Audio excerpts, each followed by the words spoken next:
ចិត្តអូនអើយរូបបងនេះហើយដែលអូនប្រាថ្នាកាន់ដៃបងចូលរោងការថែរក្សាគ្នាមួយជីវិត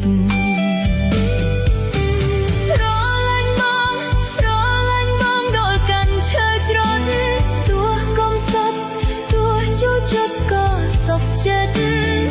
ឲ្យតែមានបងនៅណែបនឹកជាកាយ